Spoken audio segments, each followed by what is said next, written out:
Hello everyone, welcome to Nath chemistry classes. তোমরা কেমন আছো? আশা করি খুবই ভালো আছো আর নিজেদের পড়াশোনা খুব মন দিয়ে করছো। তো আজকের এই ভিডিওর মধ্যে আমরা খুবই একটা ইম্পর্টেন্ট টপিক নিয়ে আলোচনা করব। টপিকটার নাম কি? Determination of hybridization of the central atom. Sir, central অ্যাটমের হাইব্রিডাইজেশন আমরা কিভাবে বার করব ওটাই আজকে শিখবো। দেখো, যারা বাংলা মিডিয়াম থেকে দেখছো, যারা বাংলা মিডিয়ামের স্টুডেন্ট, তাদেরকে বলে রাখি, সেন্ট্রাল অ্যাটমের বাংলায় যদি মিনিং বলি, এটাকে বলা হচ্ছে কেন্দ্রীয় পরমাণু, আর এই যে হাইব্রিডাইজেশনকে বলা হচ্ছে সংকরায়ন। তো আজকে কিভাবে আমরা এই সেন্ট্রাল অ্যাটমের হাইব্রিডাইজেশন বার করব ওটারই আজকে ক্লাস হতে চলেছে। আর আজকে যেই কেসটা নিয়ে আমরা আলোচনা করব ওটা হচ্ছে কি, if central atom do not contain any lone pair. মানে কেসটা আমাদের কি হতে চলেছে স্যার? কেসটা আজকে এটাই হতে চলেছে যে যেই সেন্ট্রাল অ্যাটমের আমরা হাইব্রিডাইজেশন বার করব, ওই সেন্ট্রাল অ্যাটমের যদি কোনো লোন পেয়ার না থাকে, তখনই আমরা কি হাইব্রিডাইজেশন পাবো ওটা নিয়ে আলোচনা করব। মানে স্যার, এই যে সেন্ট্রাল অ্যাটমের কোনো লোন পেয়ার নেই, তার মানে একটা কিন্তু আমায় কথা বলছেও। কি কথা বলছে গো স্যার? লোন পেয়ার নেই মানে প্রত্যেকটা বন্ড অলরেডি তৈরি করে ফেলেছে। আরে লোন পেয়ার তো নন বন্ডিং ইলেকট্রনের সোর্স গো, লোন পেয়ার তো নন বন্ডিং ইলেকট্রনের সোর্স।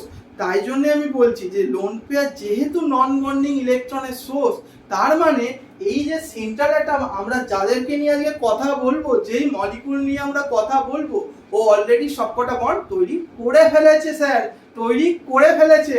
এবার দেখো ফর্মুলাটা কিন্তু মন দিয়ে দেখো।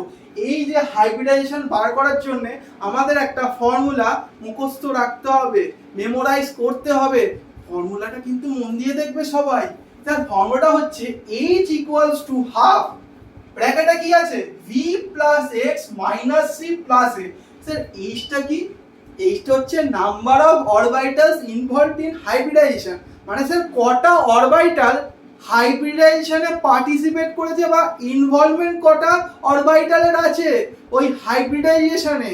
মানে সংকরায়ন যে হলো, মানে এই যে হাইব্রিডাইজেশনটা হলো, কটা অরবিটাল ইনভলভ, কজন ইনভলভ, এইটাই হচ্ছে এইচ। এবার ভিটা কি?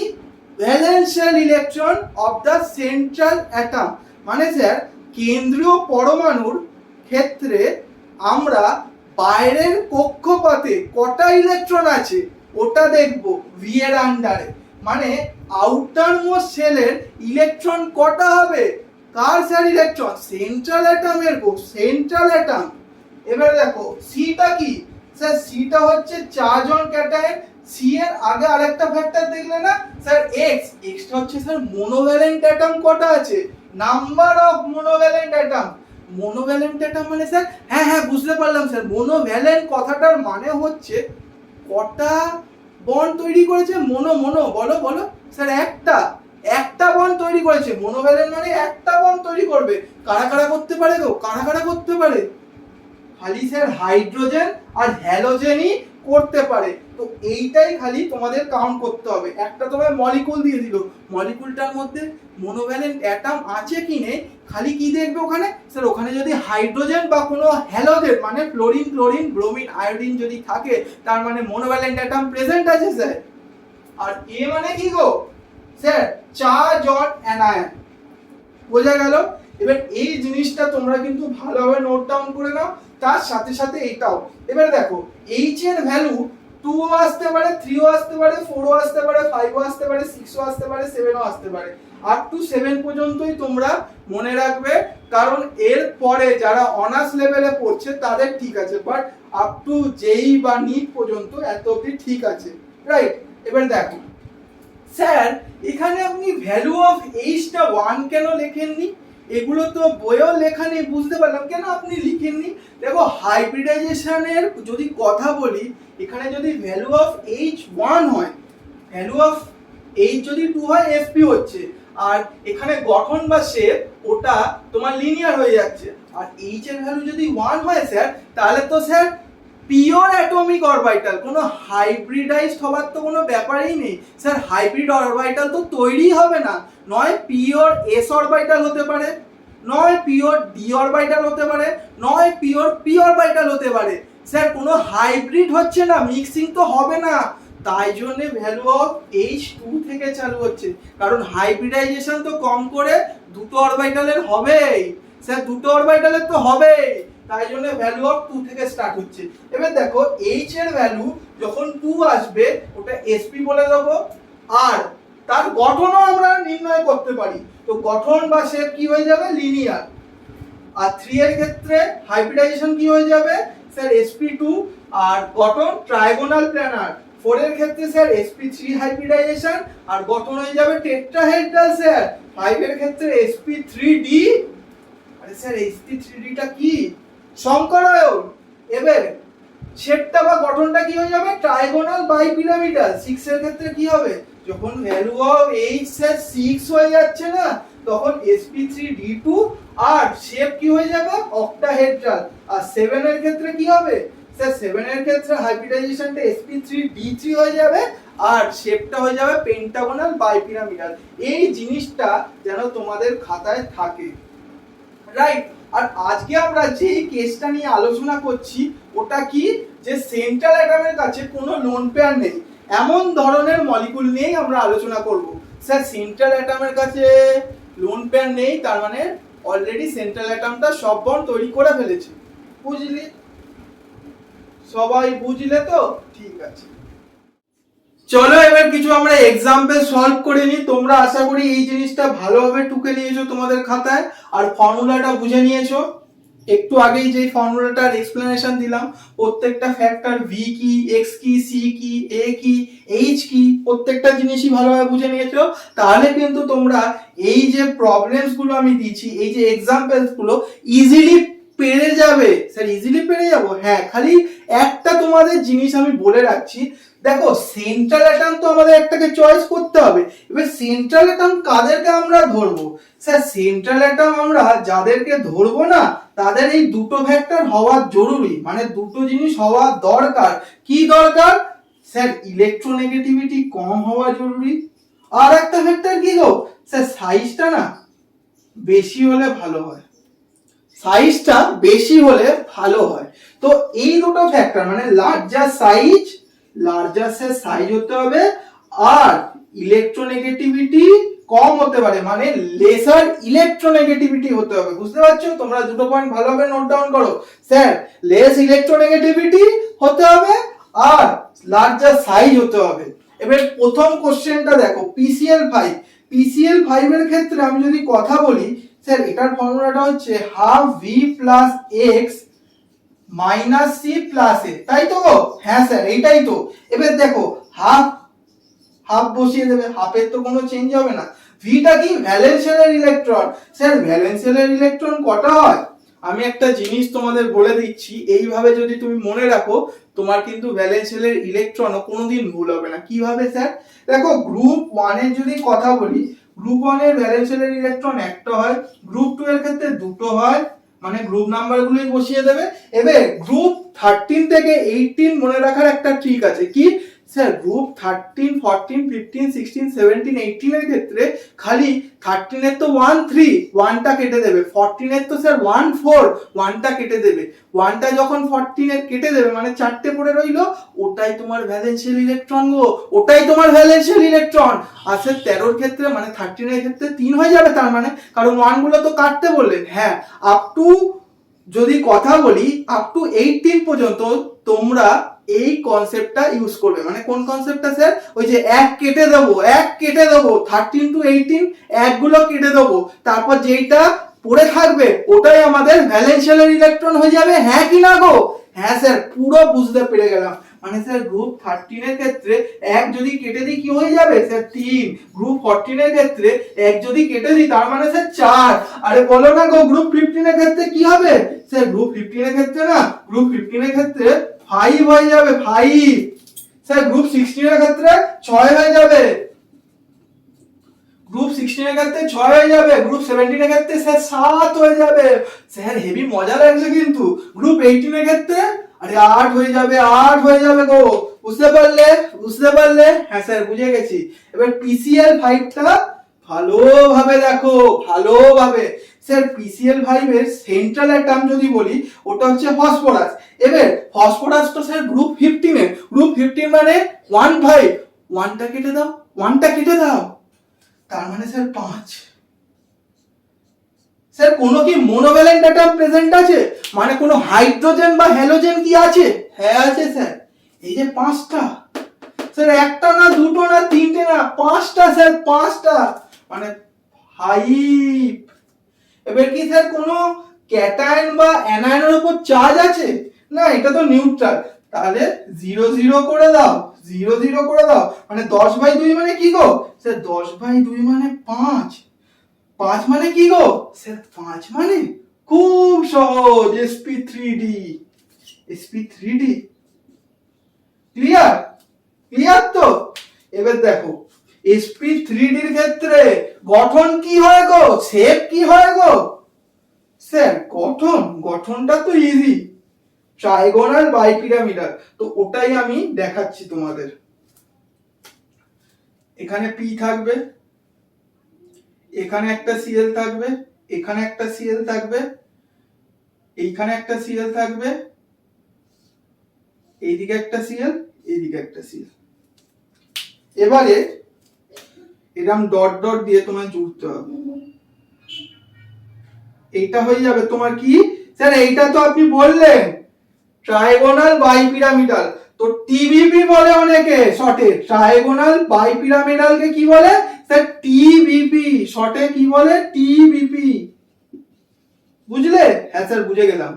তো ট্রাইগোনাল পিরামিডাল এরকম দেখতে হয়, হ্যাঁ কি না গো? হ্যাঁ স্যার। এবার দেখো এই যে সেন্ট্রাল মেটাল অ্যাটম বা ফসফরাসটা যদি ভালোভাবে দেখো, এই যে ফসফরাসটা, স্যার ফসফরাসটা তো স্যার 5টা বন্ড তৈরি করে ফেলেছে। যেহেতু ওর 5 ভ্যালেন্স ইলেকট্রন ছিল, ও 5টা বন্ডই তৈরি করে ফেলেছে, মানে লোন পেয়ার নেই। মানে আমি যেই কেসটা তোমাদের পড়াচ্ছি ওটা ম্যাচ করছে, বুঝতে পারছো তো? হ্যাঁ স্যার বুঝে গেলাম, এখানে কোনো লোন পেয়ার নেই এই সেন্ট্রাল অ্যাটমটা। ক্লিয়ার? আশা করি ক্লিয়ার হয়ে গেছে। এবারে আমরা কোনটার করব? এবারে আমরা করব হচ্ছে BF2 এর ক্ষেত্রে। আমি এগুলো এবার মুছে দিচ্ছি। হ্যাঁ,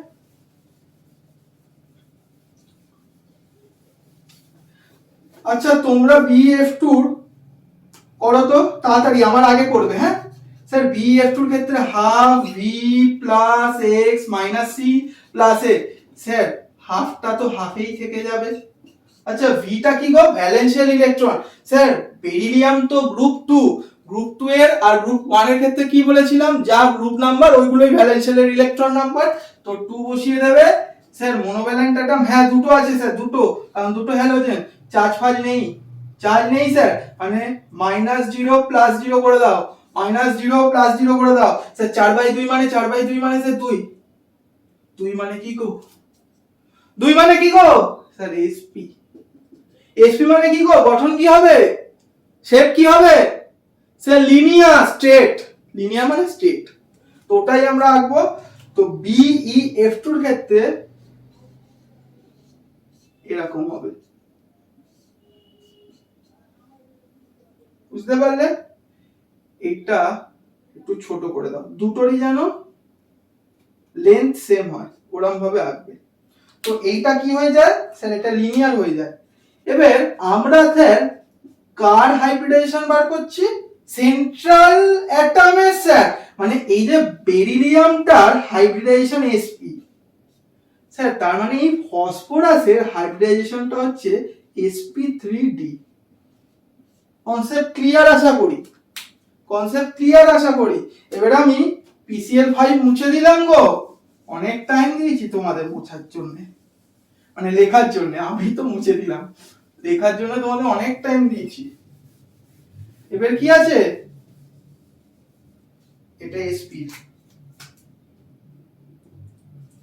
স্যার এবারে তো খুব ইজি, এটাও স্যার খুব ইজি। কার্বন ডাই অক্সাইড, তাড়াতাড়ি করো, half V plus X minus C plus A।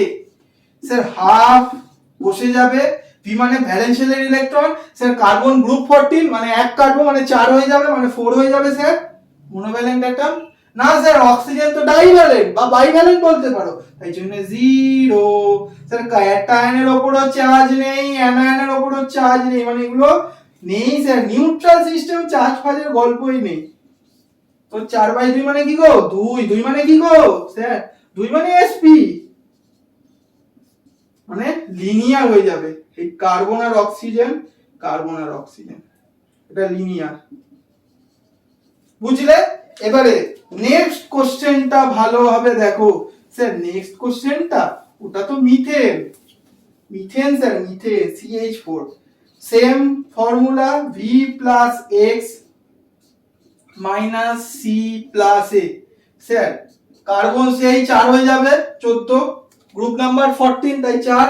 এবার মনোভ্যালেন্ট অ্যাটম, হ্যাঁ স্যার 4টে।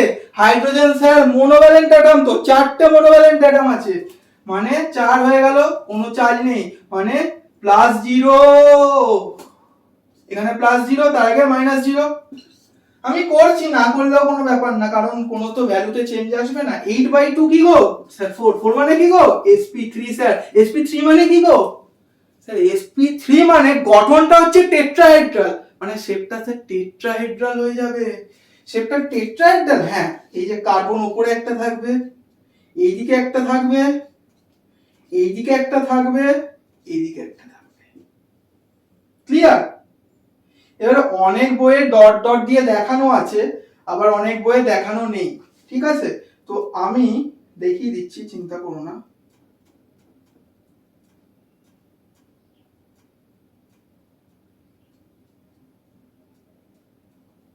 আর এই যে বন্ড অ্যাঙ্গেলটা না খুবই ইম্পর্টেন্ট, ওটা লিখে রেখো 109.5 ডিগ্রি, ঠিক আছে?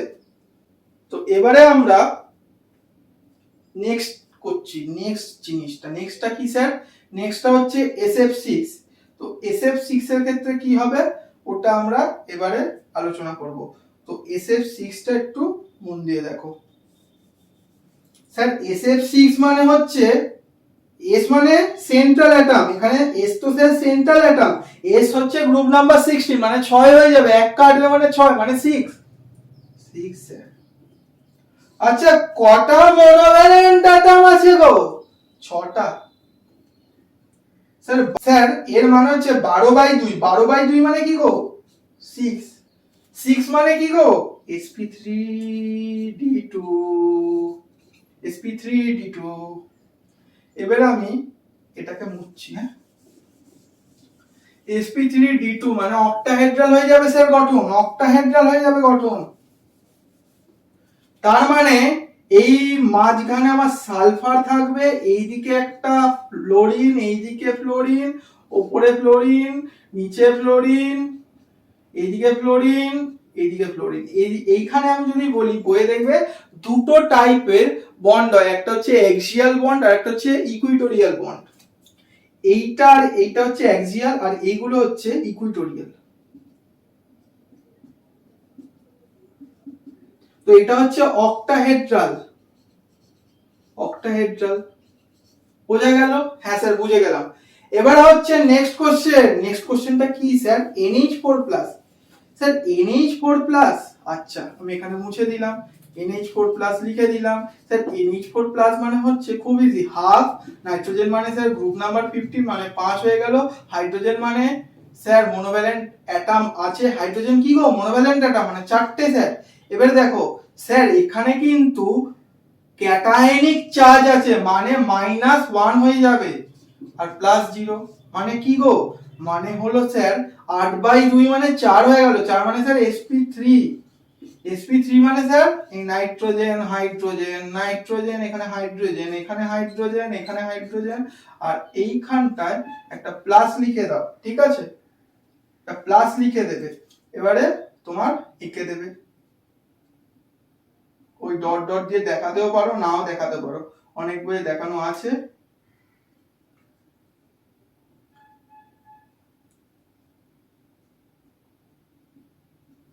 রাইট? বুঝতে পারলে? প্লাসটা বাইরে দিতে হবে, কারণ n এর উপর পজিটিভ আছে, বুঝতে পারছো? হ্যাঁ স্যার বুঝে গেছি। কথা ক্লিয়ার তো? হ্যাঁ স্যার ক্লিয়ার একদম। এবারে আসছে SO4 2 মাইনাস। SO4 2 মাইনাস মানে স্যার হাফ, এইখানে স্যার সালফার মানে হচ্ছে স্যার 6, কারণ গ্রুপ নাম্বার 16। এবারে অক্সিজেন 4টে মানে মোনোভ্যালেন্ট অ্যাটম না এটা। এবার দেখো ক্যাটায়ন তো স্যার 0, কিন্তু অ্যানায়নের জন্য +2 হবে, কারণ চার্জ কত 2 না, এই জন্য। এবার হাফ হয়ে গেল ইনটু, দেখো 6 + 2 কি হয়ে যায় স্যার 8 হয়ে যায়। 8 মানে স্যার 8/2 মানে স্যার 4, 4 মানে কি স্যার sp3 মানে টেট্রাহেড্রাল, মানে সালফারের সাথে অক্সিজেনের দুটো ডবল বন্ড হবে। এ দেখো এই একটা ডবল বন্ড আর একটা ডবল বন্ড, দুটো হলো, আর একটা সিঙ্গেল বন্ড হবে। এবার ডট ডট দিয়ে আটকাতে পারো। ঠিক আছে, এটা হয়ে গেল। তো আজকের আমাদের লাস্ট কোশ্চেন, ওটা হচ্ছে IF7। IF7 এর ক্ষেত্রে কি দেখা যেতে পারে স্যার? IF7টা তো খুব ইজি হবে, খুব ইজি। হ্যাঁ গো, দেখো হাফ হয়ে গেল। আই মানে স্যার আয়োডিন, আয়োডিন মানে স্যার গ্রুপ নাম্বার 17, 17 মানে হচ্ছে স্যার 7, এক কাটলে 7 মানে 7 প্লাস F7 আছে, F7 আছে মানে স্যার মোনোভ্যালেন্ট অ্যাটম 7টা আছে, কোনো চার্জ ফাজ নেই স্যার, কোনো চার্জ নেই, মানে -0 +0 হয়ে গেল। তো মানে 14/2 কি গো স্যার 7, 7 মানে কি গো sp3d3, sp3d3, বুঝলে? এবার এইটার আমি যদি তোমায় কি দেখাই স্যার, এটা যদি গঠনটা দেখান ভালো হয়। গঠনটা দেখো, এবার I হয়ে গেল, F হয়ে গেল, এদিকে F, ওপরে F, এটা প্রথমে ডট দিয়ে আটকে দাও, ফ্লোরিন, এইদিকে ফ্লোরিন, এই যে এটা আটকাবে, এইদিকে ফ্লোরিন, এই যে এটা আটকাবে। কিভাবে আটকাবে? এরও মাঝখানে একটা ফ্লোরিন আসবে, এটা আগে এইখানে জুড়বে, তারপরে এইখানে জুড়বে। এটার শেপ হচ্ছে কি pentagonal bipyramidal. Please pardon me for this drawing. আঁকাটা খুবই বাজে হয়েছে, ঠিক আছে? তো এটা একটুখানি আঁকাটা ভালোভাবে আঁকবে, আমার আঁকাটা খারাপ হয়েছে, বইয়ে দেখবে আঁকা আছে। তো আজকের জন্য এইটুকুনি, নেক্সট ক্লাসে আবার আমরা আরো কিছু কেস দেখবো, রাইট? তো আজকের জন্য টাটা। ভিডিওটা ভালো লাগলে চ্যানেলটাকে সাবস্ক্রাইব করো, আর বাঙালি বন্ধুদের সাথে শেয়ার করো, বাংলার যেন ইমপ্রুভমেন্ট হয়, বাঙালিদের যেন কোনো কেমিস্ট্রিতে প্রবলেম না আসে, এই জন্যই মেনলি আমার এই চ্যানেলটা খোলা। So bye bye, have a nice day. পড়াশোনা করতে থেকো আর আগে এগোতে থেকো।